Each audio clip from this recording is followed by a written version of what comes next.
واخيرا حان الوقت اللي هنفجر فيه القنبلة. جه اليوم اللي هنفجر فيه القنبلة اللي انا عملتها النهاردة، اليوم ال12 كده، بقاله 12 يوم.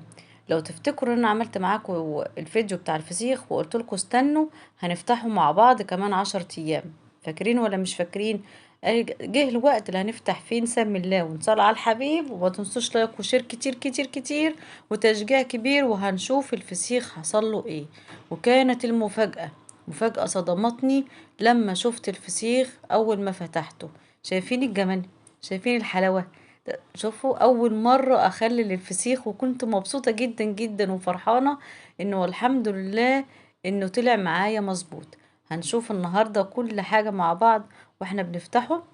هنفتح كده مع بعض، بس واحدة واحدة كده. نبدأ نقطع الراس، وهبدأ افتحه كده وهنشوف. بسم الله ما شاء الله. وهنبدأ ننضفه بس كده، نشيل الحاجات اللي فيه دي كده الاول. شايفين؟ شايفين لونه من جوه عامل ازاي؟ مستوي ما شاء الله، اللهم بارك. شايفين؟ زبدة يا اخواتي، زبدة والله العظيم. انا فرحانة جدا ان انا عملته النهاردة، عملته معاكم لأول مرة. كنت اول مرة بخلله.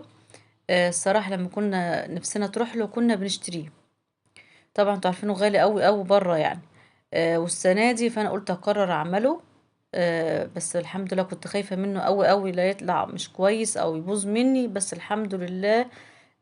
الحمد لله يعني ان هو طلع مظبوط معايا. شايفين لحمته؟ ملبن ملبن والله العظيم، زبدة كده وزي العسل. شايفين عاملة ازاي؟ مستوية وعسل. ريحته وطعمه، انا بجد قعدت طول الليل مبسوطة قوي انني هو طلع ما شاء الله حلو معايا. هنبدأ بقى ننضفه كده. شايفين بيتشال معايا بكل سهولة، مستوي ومظبوط، والملح بتاعه كمان مظبوط.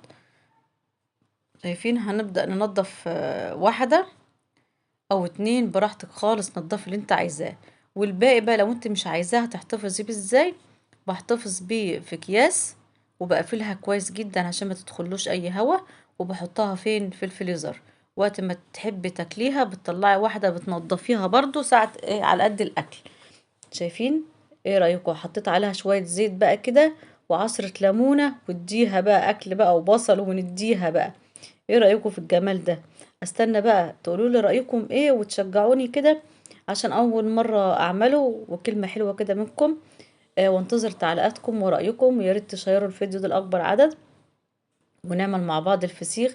يلا اللي خايف يعمله، يلا نعمله مع بعض.